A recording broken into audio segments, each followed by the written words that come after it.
오늘은 예레미야 38장 7절에서 13절까지 말씀 묵상하겠습니다. 38장 7절에서 13절까지 말씀 읽겠습니다. 왕궁 넷이 구스인 에벤멜렉이 그들이 예레미야를 구덩이에 던져 넣었음을 들으니라.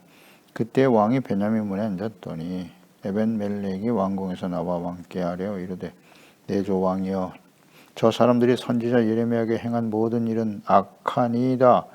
성중에 떡이 떨어졌거늘 그들이 그를 구덩이에 던져 넣었으니 그가 거기서 굶어 죽으리이다 하니, 왕이 구사람 에벤멜렉에게 명령하여 이르되 너는 여기서 30명을 데리고 가서 선지자 예레미야가 죽기 전에 그를 구덩이에서 끌어내라. 에벤멜렉이 사람들을 데리고 왕궁 곳간 및 방에 들어가서 거기서 헝겊과 낡은 옷을 가져다가 그것을 구덩이에 있는 예레미야에게 밧줄로 내리며 구스인 에벤멜렉이 예레미야에게 이르되 당신은 이 헝겊과 낡은 옷을 당신의 겨드랑이에 대고 줄을 그 아래 대시오. 예레미야가 그대로 하매 그들이 줄로 예레미야를 구덩이에서 끌어낸지라. 예레미야가 시대들에 머무니라. 아멘. 선한 일에 쓰임받는 사람이 되라. 끊임없이 반복적으로 하셨던 말씀, 바벨론의 공격, 포로에 대한 말씀이죠. 이것이 성취되어져 가는 과정에서 또다시 예레미야에게 말씀하심으로써 지금 벌어지고 있는 이 모든 일들이 우연히 발생한 것이 아니다. 하나님의 예언의 말씀이 성취되고 있는 것이고 장차 구체적으로 이루어질 것이다. 원인도 말씀하셨고요. 하나님을 버렸기 때문이고 우상 숭배가 원인인데 그럼 어떻게 승리와 구원을 얻을 수 있겠는가? 간단하죠. 이 말씀을 듣고 악한 길에서 돌이켜 하나님께 돌아오면 되는 것입니다. 그러면 너에게 내릴 그 재앙을 내가 뜻을 돌이키겠다. 분명히 말씀하셨죠. 그러나 30년 가까이 지금 말씀을 전하고 있는데도 전혀 듣지 않습니다. 듣지 않아요. 오히려 백성들에게 사기를 저하시킨다. 군사들이 연약해질 것이다. 전의를 상실하는 말을 계속하기 때문에 죽여야 마땅하다. 그래서 고관들에 의해서 우물 속에 던져지는 예레미야.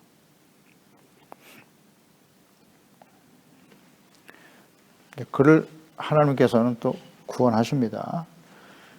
사람을 사용해서 구원하시는 하나님의 역사가 기록되어 있네요. 7절에 보면 고관들의 미움을 사서 우물에 빠져 죽게 된 예레미야를 구출한 사람이 있었으니 왕궁 넷이 구스 사람 에벤멜렉이었더라. 구스 사람이 예레미야를 구출하는 일에 앞장서네요. 그러니까 하나님의 언약의 백성, 유다의 왕과 고관들은 참 선지자인 예레미야를 죽이려고 하였으나 이방인 출신 구스 사람 넷의 에벤멜렉이 이 예레미야를 구출하려고 하네요. 처럼 성경에는 이방인으로서 하나님께 선한 일에 쓰임받은 사람들이 많이 있습니다. 하나님께서는 이방인들이라도 온전한 믿음을 가지고 하나님을 경외하고 섬기는 사람들을 귀하게 여기시죠. 기생 라합이라든지 룻 같은 경우도 그렇죠.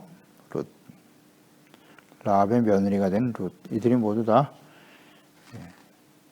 다윗의 조상이 되었죠. 메시아의 조상이 되었다는 것을 잘 압니다.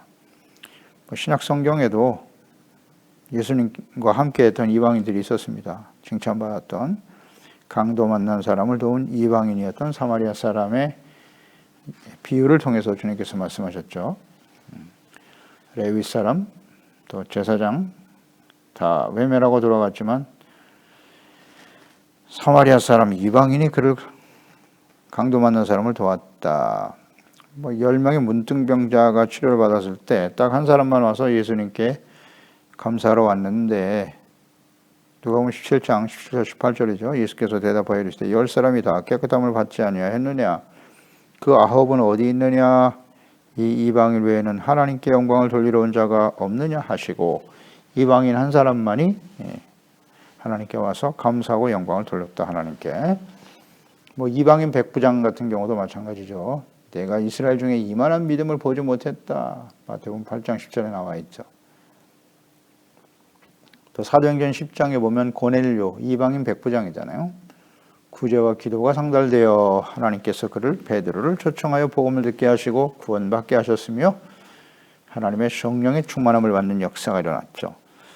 이렇게 이방인들도 온전한 믿음은 하나님을 경외하는 자들을 귀하게 여기십니다. 그러니까 본 백성은 하나님의 말씀을 버리고 그 말씀을 전한 선지자를 죽이려고 하는데, 이방인 구스 사람이 하나님의 사람 예레미야를 구하기 위해서 앞장서게 되네요. 쉬운 일은 아니죠. 이런 상황에서 예레미야를 구출한다고 하는 것은. 그래서 8절에 에벤멜렉이 왕궁에서 나와 왕께 하려 이르되 내 주 왕이여, 저 사람들이 선지자 예레미야에게 행한 일은 악한 거예요. 이런 말 하기 쉽지 않죠. 성중에 떡이 떨어졌거늘 그들이 그를 구덩이에 던져 넣었으니 그가 거기서 굶어 죽으리이다. 그러니까 에벤멜렉은 평소에 예레미야가 전하는 이 말씀을 하나님의 말씀으로 믿었다는 거예요. 거짓 선지자들도 많이 있었고, 왕과 대다수의 고관들 백성들은 다 거짓 선지자들의 말을 하나님의 말씀으로 믿고 있었죠. 승리, 평안. 그러나 거짓 선지자들이 말한 대로 이루어지는 것이 아니라 선지자 예레미야를 통해서 주신 말씀대로 지금 성취되고 있지 않습니까? 그러니까 정상적인 사고를 가진, 상식적인 차원에서 말씀을 듣는 사람이라면 당연히 예레미야 말씀이 하나님의 말씀이라는 것을 알 수 있어요. 이거 모를 사람이 어디 있습니까? 그래서 이 구스 사람 에벤멜렉은 예레미야 말로 참된 선지자다. 그를 통해 주시는 말씀이 진정 하나님의 말씀이라는 사실을 믿고 인정한 것입니다. 이방인이잖아요. 이방인이 보아도 거짓 선지자와 참 선지자가 누구인지 지금 되어지는 상황을 보면 분별할 수 있지 않겠습니까? 그래서 이 에벤멜렉은 예레미야가 참된 선지자다. 그 선지자를 죽이려고 하는 것은 이건 악한 일이다. 그것을 아주 분명히 확신하고 있었어요. 그래서 왕에게 지금 충원을 하고 있는 것입니다. 충원하는 것입니다. 그러니까 에벤멜렉은 예레미야를 하나님의 종으로 믿었고 그가 전한 말씀을 하나님의 말씀으로 믿었어요. 믿음이 있단 말이죠. 믿음이 있으니까 이런 행동을 할 수 있는 거예요. 믿음은 행동으로 나타나는 거죠. 그리고 그 선지자를 불쌍히 여겼어요. 지금 저 선지자가 저렇게 죽어야 될 사람이 아니다. 그러니까 믿음과 사랑이 있네요. 믿음과 사랑. 또 에벤멜렉의 이 행동을 통해서 깨닫게 되는 것은 또 하나는 소망이에요. 믿음, 소망, 사랑이 그 가운데 있었다. 예레미야는 하나님의 사람이야. 그가 전한 말씀이 하나님의 말씀이지. 믿었고요. 또 그를 불쌍히 여겼단 말이에요. 저들을 죽어야 될 사람이 아닌데. 마음에만 불쌍히 여긴 것으로 끝난 게 아니라 구체적인 행동으로 나타나잖아요. 어떻게든지 살려야 된다. 사랑이 있고 또 예레미야가 살아야 될 이유는 뭐냐? 예레미야만이 우리의 유일한 소망이다. 그가 전한 하나님의 말씀을 듣고 시드기야 왕과 모든 백성들이 진실로 하나님께 돌아올 수만 있다면 구원의 길이, 구원의 소망이 있지 않겠는가? 그렇지 않나요? 이 에베멜렉의 행동을 통해서 믿음, 소망, 사랑을 발견하게 됩니다.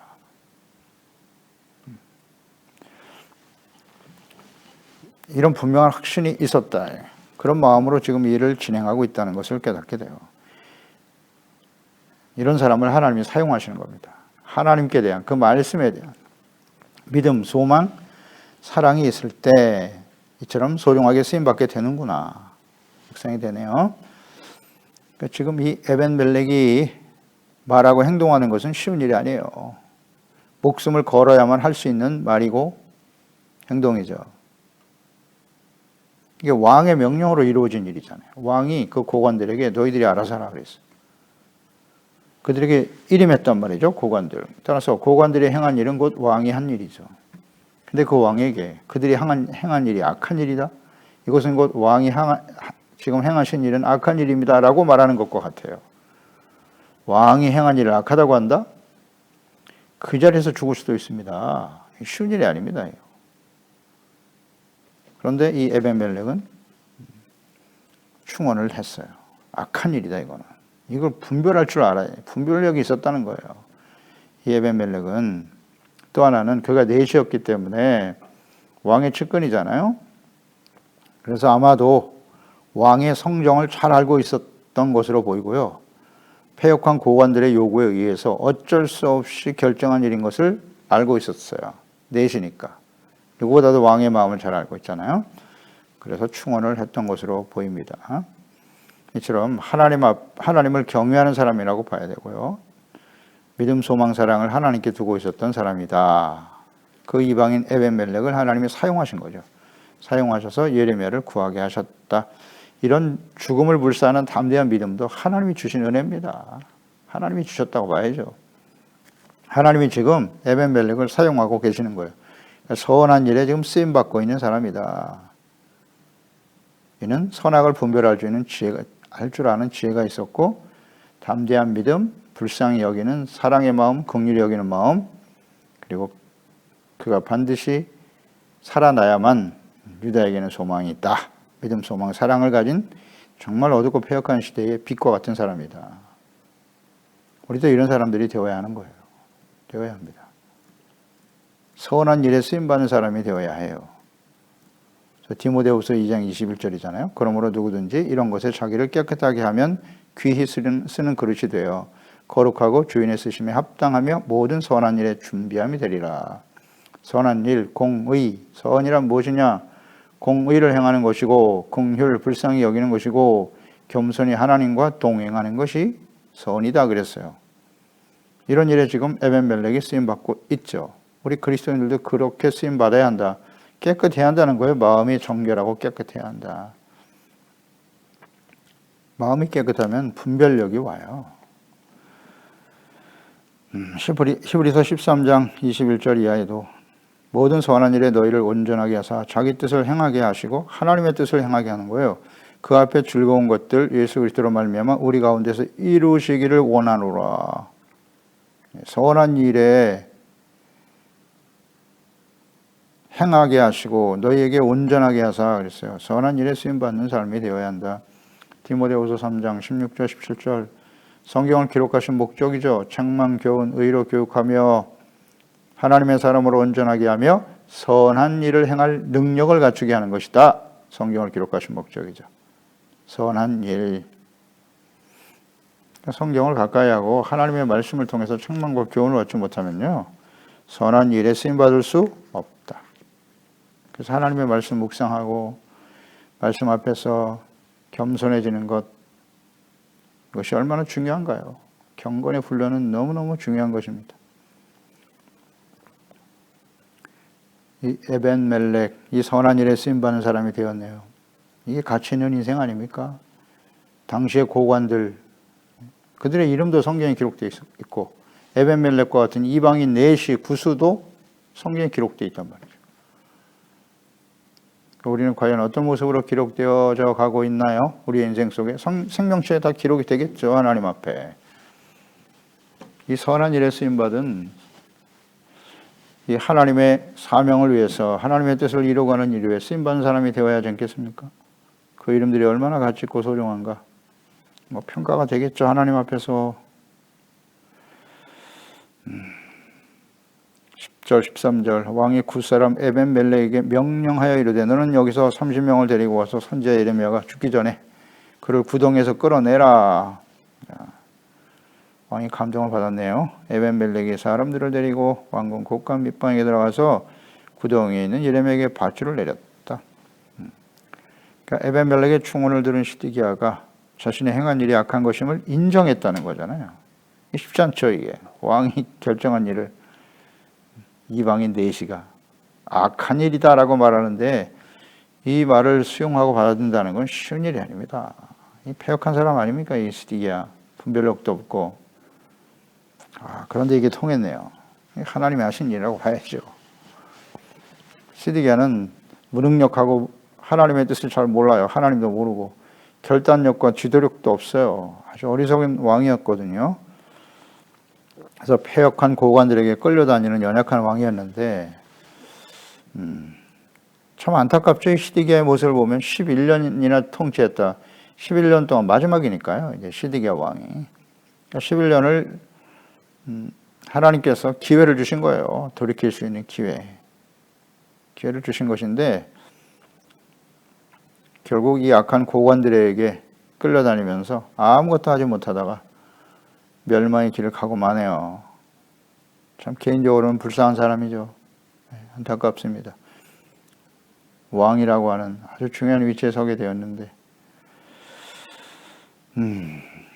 그래서 한번 묵상을 해보는 거예요. 왜 이렇게 됐을까요? 시드기야 왕은 왜 이렇게 되었을까요? 이 시드기야를 우리 개인의 삶에 그대로 적용시켜도 되고요. 지금 마지막 때이기 때문에 혹은 우리가 개인적으로 주님이 재림하실 날이 가깝기도 하지만 개인적으로 인생을 마감할 날이 가까운 연로한 삶을 살아가는 사람들의 입장에서 한번 생각해 보세요. 이 시드기야의 모습이 우리의 모습은 아닌가? 하나님의 말씀을 가르쳐야 되는 목사나 재직들, 왕같은 제사장으로 살아야 될 그리스도인들이 말이죠. 이 세상에 선한 영향력을 미치고 하나님의 나라와 의를 세우고 천국 복음 전하여 하나님의 나라가 바르게 세워지도록 이 일을 위해서 우리가 부름받은 사람들로서 말이죠. 이런 시드기야와 같은 어리석고 패역한 모습, 너무나 무능하고 연약하잖아요. 시류에 따라서 사람들의 말에 따라서 이리저리 흔들리고 기준이 없어. 기준이. 소신도 없고 시드기야처럼 될 수밖에 없었던 이유 간단하죠. 경건의 훈련을 받지 못했기 때문이에요. 경건의 훈련.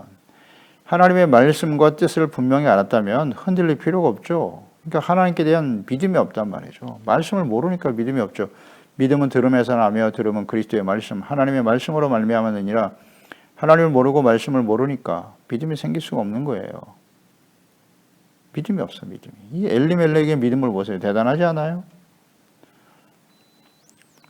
하나님의 말씀을 듣지를 않으니까. 들어도 안 믿죠. 완악함. 경건의 훈련을 전혀 받지 못했다. 그러니까 즉 하나님을 경외하는 것을 배우지 못했다는 거예요. 못하면 이렇게 된다는 거잖아요. 시드기야처럼 된다. 신명기 17장 18절 이하에 그가 왕위에 오르거든 왕이 세워질 거야. 너희들의 뜻에 의해서. 이 율법서의 등사본을 레위 사람 제사장 앞에서 그랬잖아요. 제사장 앞에서 책에 기록하여 평생에 자기 옆에 두고 평생 일순간이 아니에요. 한순간이 아니라 평생에 자기 옆에 두고 읽어 그의 하나님 여호와 경외하기를 배우며 이 율법의 모든 말과 이 규례를 지켜 행할 것이다. 지켜 행할 것이라. 그리하면 그의 마음이 그의 형제 위에 교만하지 아니하고 겸손해진다고. 이 명령에서 떠나 좌로나 우로나 치우치지 아니하리니. 좌로나 우로나 치우치 않잖아요. 아주 소신 있고 아주 분명한 인생을 살 수 있게 된다는 거잖아요. 이스라엘 중에서 그와 그의 자손이 왕위에 있는 날이 장구하리라. 하나님의 약속이잖아요. 이걸 못하고 있잖아요. 왕이 되었으면 율법서 그 아버지 요시야가 율법책을 발견하고 말이죠. 요시야처럼 해야지. 요시야처럼 아버지처럼 그 율법책 앞에서 자신들이 얼마나 심각한 죄를 지었는가를 깨닫고 말이죠. 자복하면서 율법을 모든 백성들이 들어야 한다고 가서 가르치라고 당연히 이렇게 반응하게 되는 거죠. 근데 이걸 못 배웠어요. 경건의 훈련을 전혀 받지 못했다. 자, 어떻습니까? 우리도 마찬가지예요. 이거 잘 우리는 묵상하고 적용시켜야 됩니다. 하나님과 그분의 말씀에 대한 지식과 믿음이 없기 때문에 삶의 기준이 분명하지 못해요. 그러니까 사람들의 말에 이리저리 영향을 받게 되는 것입니다. 자기가 믿고 싶은 대로 믿으려고 하고 거짓 선지자들의 영향, 승리, 평안, 거짓이잖아요. 이걸 분별을 못하고 말이죠. 그것이 하나님의 진정한 하나님의 뜻인가 말씀인가 여기에 대해서는 관심이 없어. 내 뜻에 맞나? 나의 생각과 같나? 여기에 맞춰져 있다고 전부. 내가 믿고 싶은 대로 내가 원하는 대로. 이 우상숭배잖아요. 그 하나님의 말씀 앞에 서야 겸손해지거든요. 절대 교만해지지 않는다고 하셨잖아요. 형제 위에 교만하지 아니하고. 그러니까 우리는 교회의 목사로서 말씀을 가르치는 목사로서 혹은 재직으로서 가정에서는 부모로서 먼저 믿은 자로서 사회에 선한 영향력을 주어야 할 왕 같은 제사장이 되어야 할 하나님의 사람들로서 말이죠. 이런 시드기야와 같은 모습을 보이고 있지는 않나요? 당연히 그렇게 되는 거예요. 경건의 훈련을 받지 아니하고 하나님의 말씀을 가까이 하지 아니하고 평생에 옆에 두고 그랬잖아요. 평생에 옆에 두고 그 말씀을 끊임없이 매일 묵상하고 묵상하는 말씀을 듣고 묵상하는 목적이 뭐다? 그 말씀 앞에서 자신의 잘못을 깨닫고 돌이키려고 하는 것이고 또 하나는 그 말씀대로 순종하려고 하는 이런 목적을 가지고 말씀을 대해야죠. 그래서 말씀을 평생에 항상 이걸 계속 하지 못하면 어떻게 된다? 시드기야처럼 된다. 아닙니까? 시드기야처럼 되는 겁니다.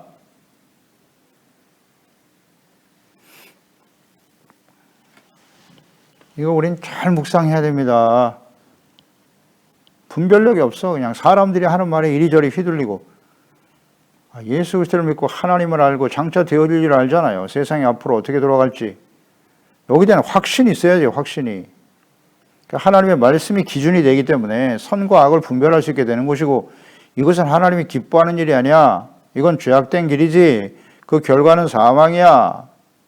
다윗처럼 말입니다. 악한 자는 의인의 회중에 들지 못하지.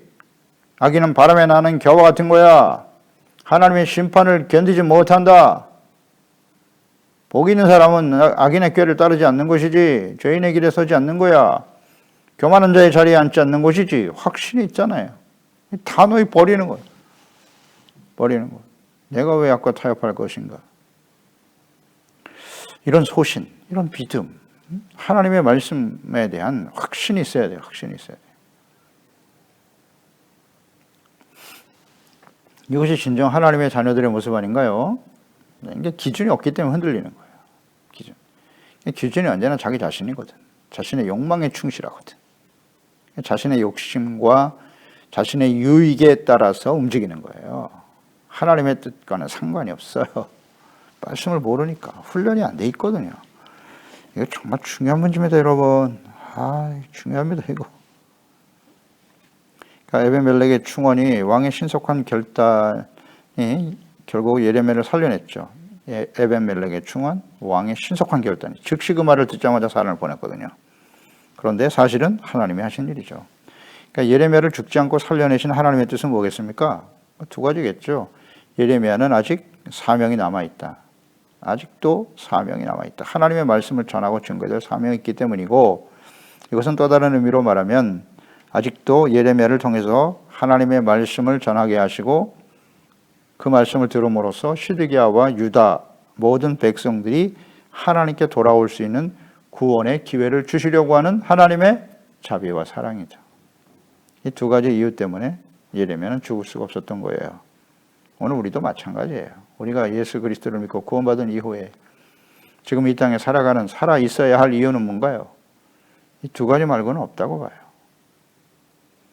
우리를 통해서 누군가가 복음을 듣고 또 하나님의 자녀와 백성들이 죄를 깨닫고 돌이켜 하나님께 돌아와 하나님의 나라 의가 회복되어지는 구원받게 하시는 우리에게 아직 사명이 남아있다는 사실, 이것이 우리가 이 땅에 살아있는 이유 아닌가요? 하나님께서 그 사명에 충실한 종들은 반드시 지켜주신다. 의를 위해서 지금 박해를 당하고 있는 거예요. 죄를 위해서 예레미야가 이런 고통을 받고 있다. 그리스도인들이 고난을 받고 있다. 그것은 다른 문제입니다. 그러니까 하나님의 선하신 뜻을 이루는 일에 쓰임받는 종들이 되어야 합니다. 그래서 이런 일을 당하더라도 전혀 두려워하지 말고 담대하게 주어진 사명을 감당하는 종들이 되어야 할 것입니다. 견고하고 흔들리지 말아야죠. 그러니까 우리가 이 땅에 살아가야 할 이유, 마태복음 28장 18절로 20절 부활 승천하시기 직전의 제자들에게 오늘 이 시대 우리들에게 남기신 말씀이잖아요. 예수께서 나와 말씀하여 이르시되 하늘과 땅의 모든 권세를 내게 주셨다. 권세는 예수님이 갖고 계세요. 그러므로 너희는 가서 너희 제자와 우리들 모든 민족을 제자로 삼아 아버지와 아들과 성령의 이름으로 세례를 베풀고 내가 너에게 분부한 모든 것을 가르쳐 지키게 하라. 이것이 우리가 이 땅에 살아야 될 이유입니다. 볼지어다 내가 세상 끝날까지 너희와 항상 함께 있으리라. 아멘입니다. 이런 사람들과 하나님이 함께 하시다니요. 하나님이 함께 하시면 어떻게 될까요? 승리하죠. 이런 절망 속에 떨어져도 하나님이 살려내시는 거예요. 왜? 아직도 해야 될 일이, 사명이 있다. 제자 삼는 일. 이것이 우리가 살아야 될 이유고, 그런 사람들과 하나님이 함께 하시는 거예요. 함께 하셔서 때로는 에벡멜렉과 같은 사람을 만나게 하시고, 때로는 악한 자들의 마음도 이렇게 감동시켜서 우리를 통해서 복음을 듣고 하나님의 말씀을 듣고 회개하고 돌이켜야 될 사람들이 있기 때문에 구원에 이를 수 있도록 모든 사람들이 진리가 되신 예수 그리스도를 믿고 깨달아 구원받도록 하기 위해서 주님이 우리를 인도하신다는 거죠. 야고보서 5장 7절 8절 그러므로 형제들아 주께서 강림하시기까지 길이 참아라. 보라 농부가 땅에서 나는 귀한 열매를 바라고 길이 참아 이른비와 늦은비를 기다리나니 너희도 길이 참고 마음을 굳건하게 하라. 두려워하지 말고 주의 강림이 가까우니라. 아멘. 기도하겠습니다. 하나님 아버지, 오늘도 주의 말씀을 듣습니다. 하나님께서는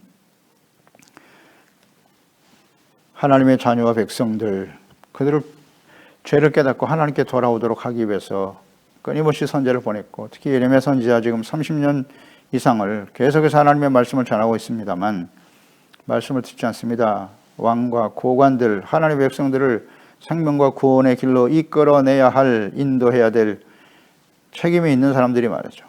하나님의 말씀을 거부하고 돌이키지 아니하고 오히려 하나님의 말씀을 전하는 선지자를 죽이려고 하고 있습니다. 그러나 그 중에서도 비록 이방인이었지만 구스사람 에벤멜렉의 마음을 감동시켜 주사 왕에게 생명을 걸고 충원을 하고 그로 인해서 예레미야를 죽음 가운데서 건져내시는 은혜를, 역사를 보았습니다.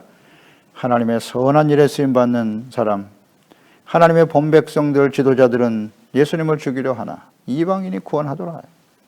이 일에 쓰임받게 되었다는 거죠. 그래서 우리는 어떤 사람이 되어야 할고 하나님의 말씀을 주야로 묵상하면서 하나님의 말씀이 우리의 기준이 되고 에벤멜렉처럼 그 말씀에 대한 믿음, 또 그 하나님을 사랑할 뿐만 아니라 사람들을 불쌍히 여기는, 긍휼히 여기는 마음, 사랑, 그를 예레미야가 이 땅에 살아있어야 될 이유는 그를 통해서 말씀을 듣고 하나님의 백성들이 하나님께 돌아와 구원받는 소망을 이루기 위함이라. 그렇습니다. 우리가 이 땅에 그리스도인으로 하나님의 자녀로 살아가야 될 이유와 목적은 무엇입니까? 나 개인의 육신의 영달을 위한 것이 아니라 나를 통해서 복음을 전하고 가르침을 받아야 될 교회 안에 우리 사랑하는 지체와 성도들, 또 사랑하는 우리 가족들, 우리와 함께하는 주변의 모든 사람들에게 선한 영향력을 주고 생명과 구원의 길로 인도하는 일에 마지막까지 쓰임받는 우리 소중한 지체 가족들, 자녀들이 다 되게 하여 주시옵소서. 예수님의 이름으로 기도드리옵나이다. 아멘.